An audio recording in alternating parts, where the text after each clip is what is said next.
Kisho Kurokawa,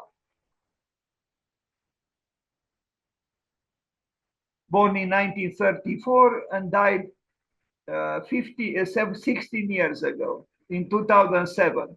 Let's read a little bit about him. As I said, he was born also on April 8th. Kisho Kurokawa, born on April 8th, 1934, and died on October 12th, 2007, was a leading Japanese architect and one of the founders of the Metabolist Movement. Born in Kaniarchi, Kurokawa studied architecture at Kyoto University, graduating with a bachelor's degree in 1957. He then attended University of Tokyo under the supervision of Kenzo Tange. Kurokawa received a master's degree in 1959. Kurokawa then went on to study for a doctorate of philosophy, but subsequently dropped out in 1964. Kisho Kurokawa was conferred an honorary doctorate of architecture by this university, Putra, Malaysia, in Malaysia in 2002. This was the man, Kisho Kurokawa. I like this short statement from him: an uncertainty about existence, a lack of faith in the visible, a suspicion of the eternal. The principles of the Metabolists revolved around ideas of impermanence and change, and as the name suggests, the movement was intended to have more in common with natural processes. Each one a hero, the philosophy of symbiosis. This was a book he published. Each one a hero. I like this title. 1997. He struggled to get commissions early in his career and was so poor that he made his models from noodles, photographed them after they were dry, and then cooked and ate them. Incredible. Kurokawa, who was fluent in English, was an articulate advocate and a prolific writer of deeply philosophical books that discuss the age of life rather than the age of the machine. Good. This is him as a young man, maybe at the time when he was eating his models made of noodles. And this was his wife, an actress, Ayako Wakao, who was a Japanese actress. Maybe she's still alive, born in 1933.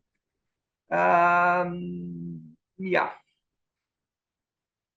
So we move forward. This is him, Kisho Kurokawa, working in his office on a structure.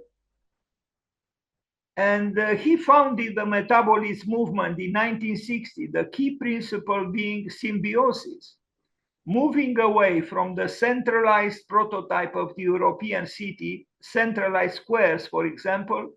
It was a radical vision of cities without centers, a web of decentralized cells or modules. Metabolism proposed building spaces and structures in relation to metabolistic structures, which constantly undergo the process of growth, change, circulation, and recycling. It was a symbiosis of culture, design, and nature, a biological, relative, and variable model versus the modernist paradigm. Japan's new National Art Center, a more recent project by him. Here he is in front of images of this, late work by him, and he's dressed, in traditional Japanese clothing, and I think he looks very nice dressed like this. He was around 70 when he took that picture of himself. This is when that picture was taken of him. This is the building, Japan's new National Art Center.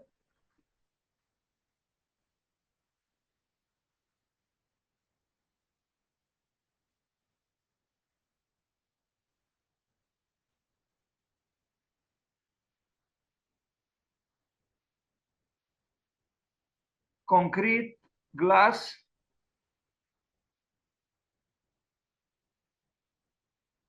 Concrete pollutes a lot, as you know, but at that time, I guess there was less concern about it. But today, I think we do have to consider it very seriously. Concrete does pollute, mainly because of the cement that it uses.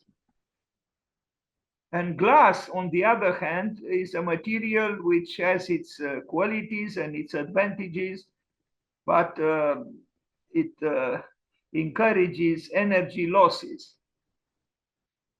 unfortunately. So I'm not so sure it is a material that responds to the sustainability agenda. And I am not saying it demagogically.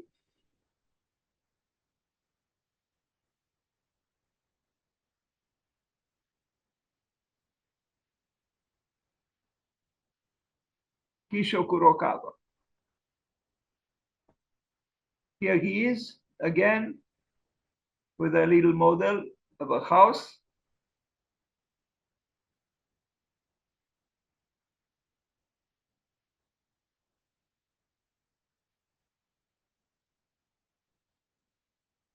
Now this is we are going to see this is a famous, in fact, it was demolished recently and it's very sad. It's a building with, it was a building with, prefabricated, living units, extremely, ergonomical, minimal. Unfortunately, this famous tower was demolished. Here we see some pictures that one would not expect in Japan, but life is not in its essence very different, from one place to another. This is the building, and it was a very spectacular tower and very famous, built in accordance with the metabolist principles. And these units were brought to the building site from the factory and assembled in this way. Unfortunately, it was demolished not too long ago. Very sad. Because there was idealism in this structure. And, it still functioned. I only hope they didn't demolish it in order to build a parking lot, as they demolished in the United States the famous Larkin building by Frank Lloyd Wright in order to so-called build a parking lot. Here he is again like a samurai, and now some more pictures inside this tower, with images of life as lived and not life as imagined. Real people with real disorder, with a lot of clutter, with a monitor and, all kinds of accessories that make our life both interesting and, demanding. So this is the building, Kisho Kurokawa, a metabolist building which unfortunately does not exist any longer.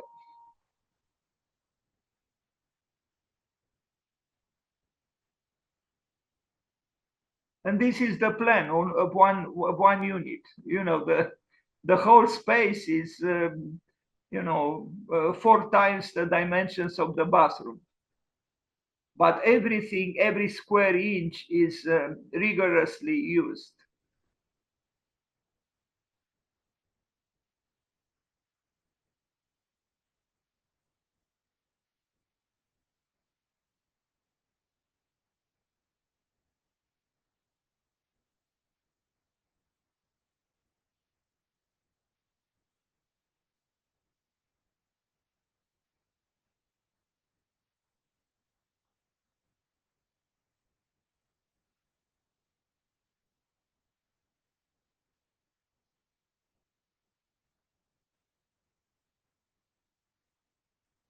It was built very economically. As you can see, there are no, lost spaces here.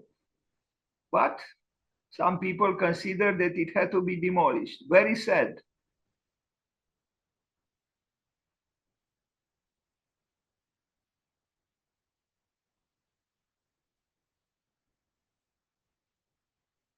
highly technologized, of course, although looking at the TV there is an old-fashioned TV.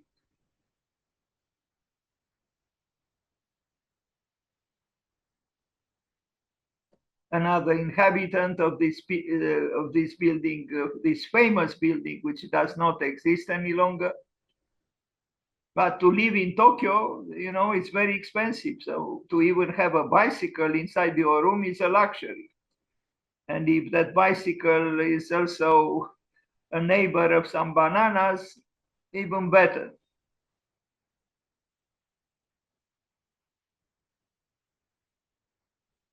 When we think of Japanese architecture, we don't think of such images. But real life is real life everywhere on this earth, including in Tokyo, including in Japan. This is not Katsura. This is not a building built for, emperors. It was a building for, people like you and me. And people like you and me, are not very different from him, and so on.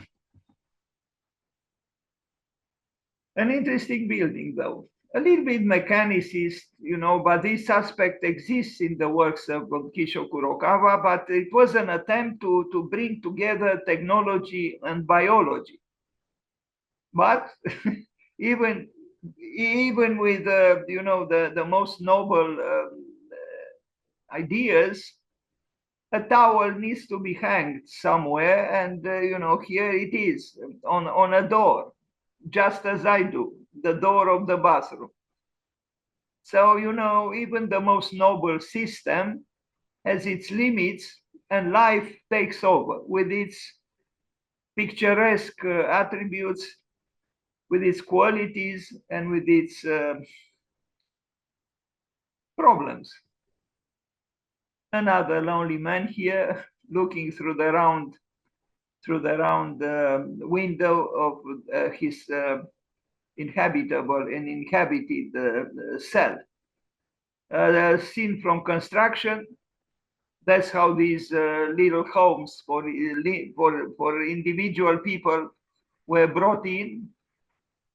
Now the Helix City is a rather utopian project, or maybe without rather is an utopian project.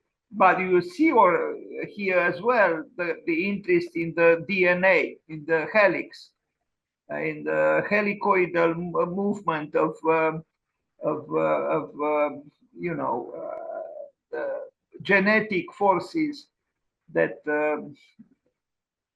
sustain life and create life, the DNA of life, externalized here through architectural means.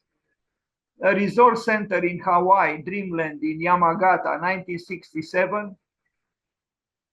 This almost looks like a sand painting of some indigenous people. Very interesting plan. It was built. Architecture is a theater stage setting where the leading actors are the people, and to dramatically direct the dialogue between these people and space is the technique of designing. Kisho Kurokawa.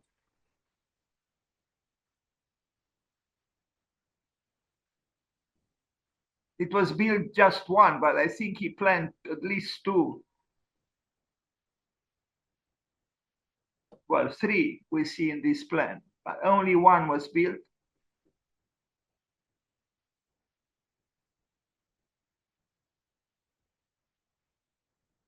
Very nice graphic representation of this somehow mysterious project.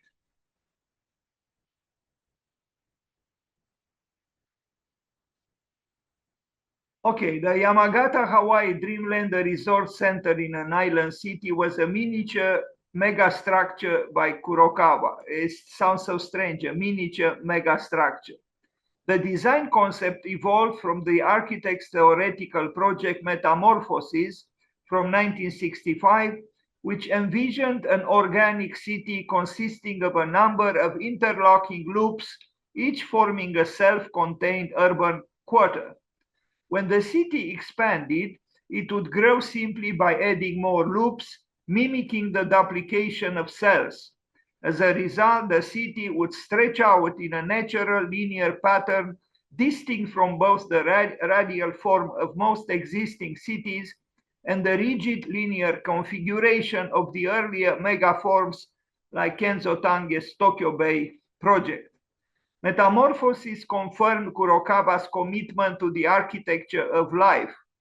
The loop was first employed in a master plan for Hishino New Town in Aichi, which was organized into 3 loop-shaped residential districts with civic and commercial facilities located along their interfaces.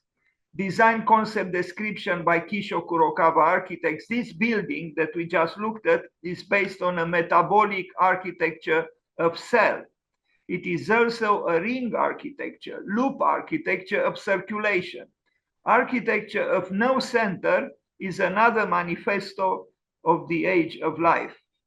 Now, an agricultural city, almost oxymoronic, this expression, 1960, Kisho Kurokawa, again, a study, if you want, Utopian. Japanese architect Kisho Kurokawa designed in 1960 the agricultural city intended for the replacement of the agricultural towns of Aichi destroyed by the Ise typhoon in 1959. The accommodation was to be raised above the ground to deal with future flooding. The grid was intended to be between 300 and 500 meters. Kurokawa challenged the assumption that the city and the country, sorry, I don't see, something is covering the text here. Okay, need to be in antagonism. And yes, I like the fact that he challenged this assumption, because I think there is a future in trying to bring together the city with the country, meaning with a rural part of a country. Yes, to bring together the urban and the rural. He still uses a system and based on a grid, the Cartesian system, but we saw in the previous project that he was also able to work with outside of the restrictions of the Cartesian system, where he invoked the cell. Here is a more rational, so to speak, cell. Or maybe because he wanted to place the willful system of man or of the human being into the natural setting of rurality or the rural.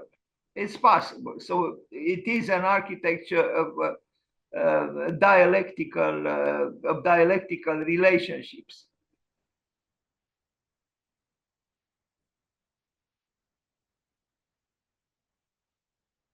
So this architect who built a lot also spent time and resources to, explore things that, some people would describe as utopian. Why not?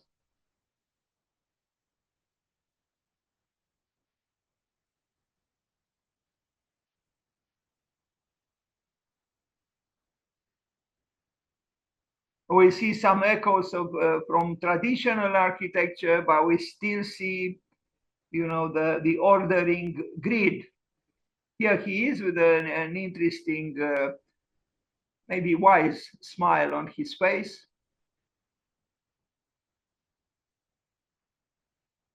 As a younger man, Kisho Kurokawa.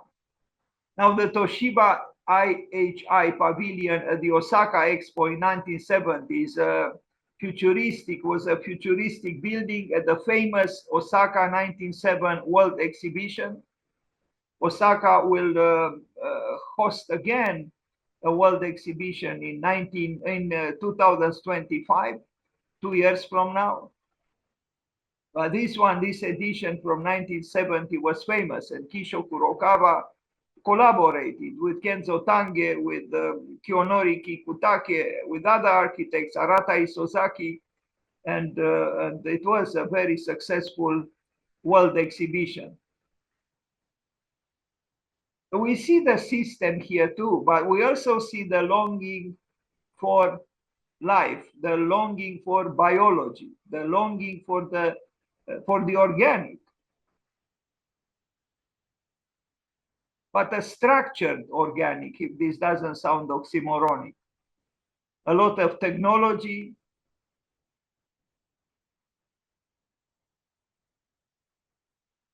Japan, Osaka, 1970. Sorry. Again, the references to traditional architecture are powerful, and this is the the virtue of Japanese architecture, that even in their most extravagant, new, futurist longings, they are rooted in a very deep way in the architectonic, not only architectonic culture of their country. It's a luxury they have.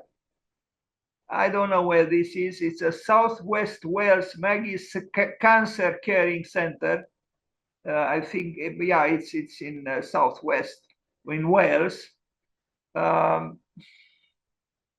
Yeah, applying the same principles of metabolism to a building, an institutional building in Wales.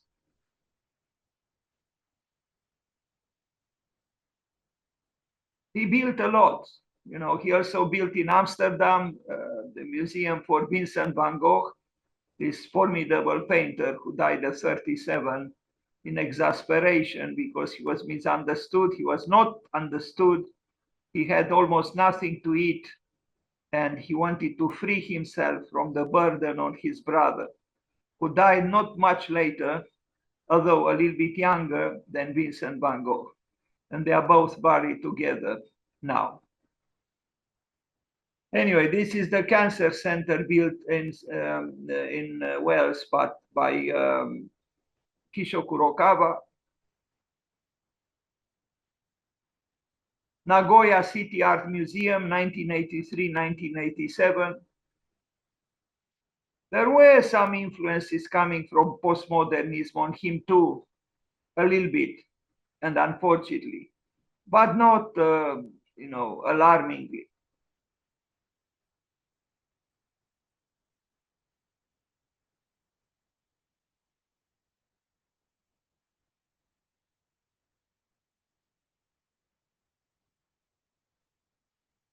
Kisho Kurokawa.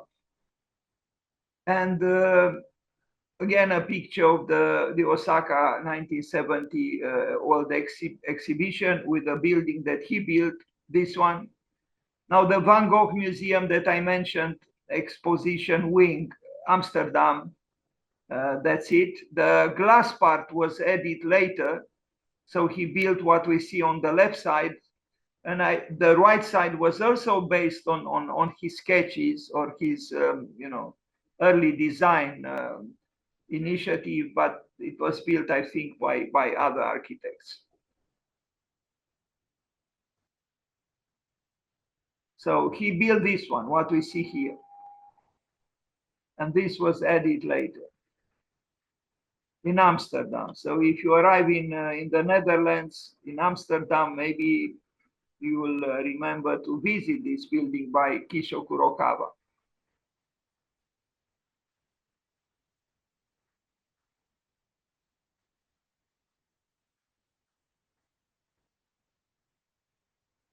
Now here might be a sculptural work by Richard Serra. It looks like it in front of it, in front of the building by Kisho Kurokawa. A lot of glass here, if you ask me, too much glass. But at that time when it was built, there wasn't a strong, resistance to the loss of energy that we should be very careful about these days.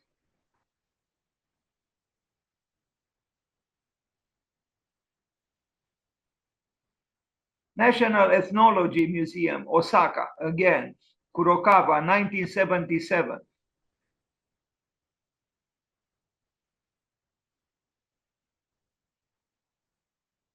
Echoes here from some Southeast Asian old architectures.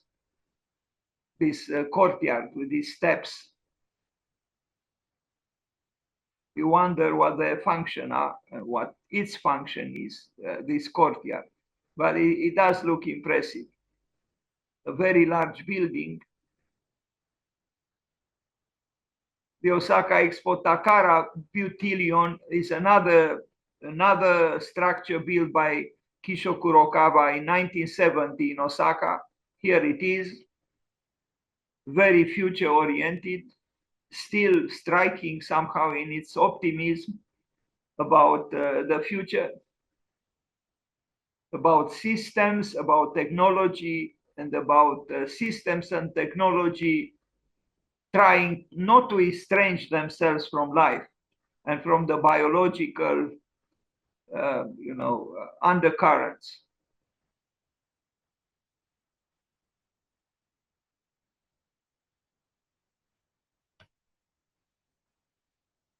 The metabolist Kisho Kurokawa. We remember that he founded this movement in architecture in 1960. He didn't work alone. There were a few other architects associated with him. Metabolism in architecture, an important architectural movement in the 60s. In Tokyo, Japan, there are too many people and not enough space. So what do architects do? They maximize on that space, creating trendy and affordable micro apartments. This is not by him. It's by a mathematician and student of medicine, if I remember well, Arakawa, who worked with his partner and built these apartment buildings, this apartment building in Tokyo, very differently from what Kurokawa did. But look at this picture of minimal spaces. My God, it has less than 1 meter, the width of this space. Or look here, two people, and they seem to enjoy themselves in this, almost surreally narrow space. So maybe we don't need a lot of space in order to be happy. Or here. The Museum of Modern Art in Saitama,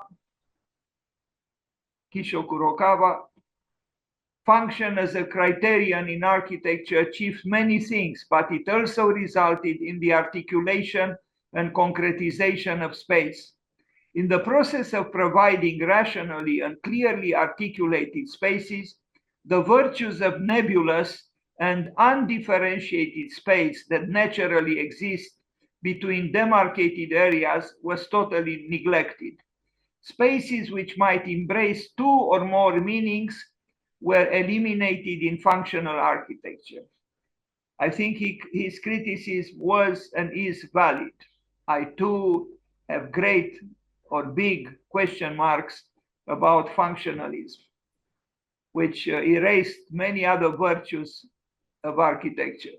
Intercultural architecture, the philosophy of symbiosis. The philosophy of symbiosis, these are covers of books. The Kuala Lumpur International Airport, designed by him. We see a system, but we see also some fluidities, curvatures, a lot of glass steel, well functioning though, despite his, resistance to the demands of a stringent functionalism, he still made functional buildings like this airport, and an airport has to be functional.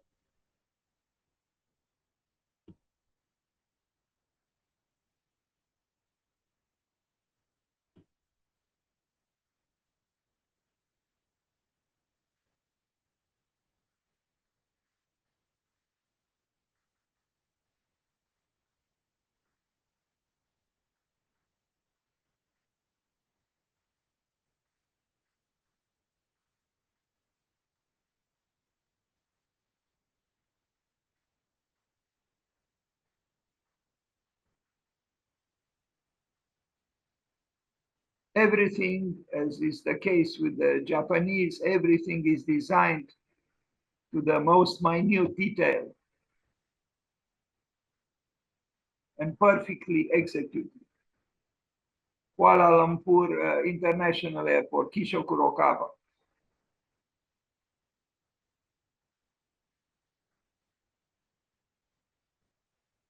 And here he is again as a wise samurai. I wish we dressed like this again in a romantic, maybe even nostalgic ways. Why not?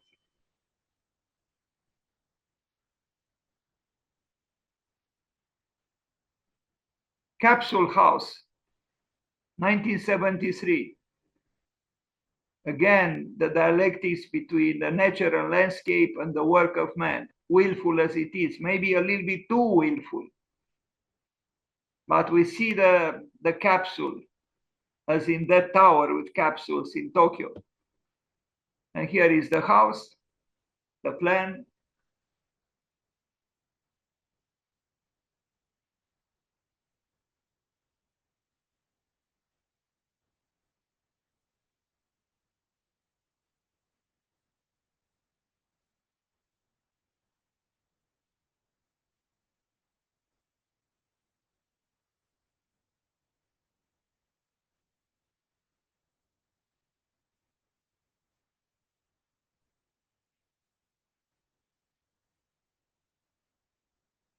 We're approaching the end of the presentation.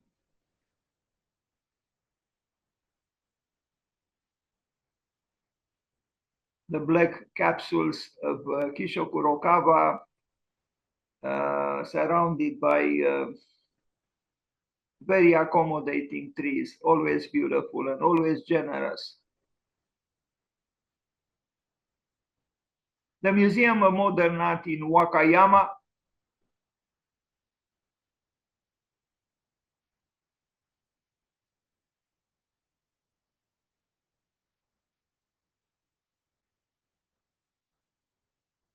headquarters of the Japanese Red Cross Society, Tokyo, 1975, 1977. The dramatic entrance. Osaka City, Osaka. Walter Gropius, in the Bauhaus Manifesto, he wrote, "Together we will want, think up and create the new building of the future, which will be everything in one shape, architecture and sculpture and painting, which from millions of hands of craftsmen will rise once towards the heavens as a crystal symbol of a new coming faith." This was the end of the short manifesto written by the founder of the famous school, the Bauhaus, Walter Gropius, in 1919.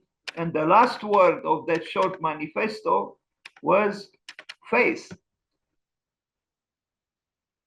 Now, what is the relationship between the manifesto by Gropius and Kisho Kurokawa? Well, I think it's about similar idealism and a desire to unite art or architecture with life, and the desire for collective efforts. This is another tower he built in Tokyo.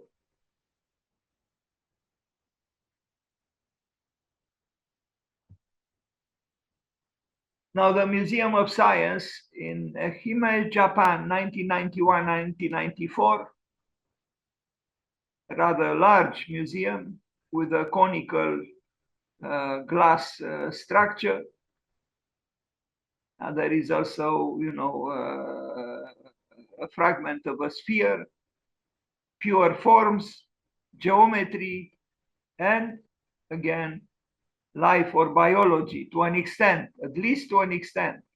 But I feel that in the work of Kisho Kurokawa, the balance between the spirit of geometry and the spirit of fineness is a little bit in the favor of the spirit of geometry or willfulness, will, the human will.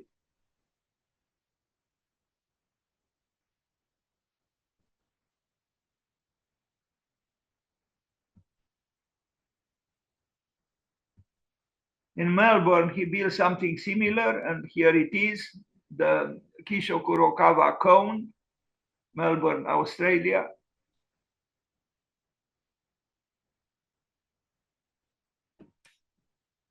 And we look at the old tram car.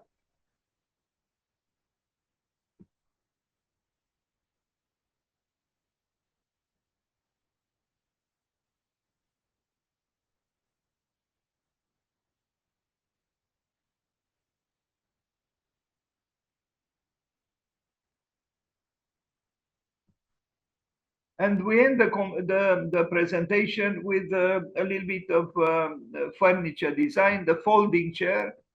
This is a folding chair, but it has, you know, some echoes from, you know, some furniture done by Macintosh. There are differences as well, it's true. Is it a comfortable chair? I don't know. Maybe not so much, but a chair sometimes forgets about comfort and becomes plastically engaging. The fractal chair, I don't know exactly the justification for the word fractal. I only hope it doesn't fracture your bones in the back. But sculpturally or plastically is, you know, interesting and engaging. And here he is again, dressed like a man who ignores the passage of time and who has probably a certain nostalgia for a time that maybe was not exactly as we imagined it was. Let's wish him happy birthday. Thank you.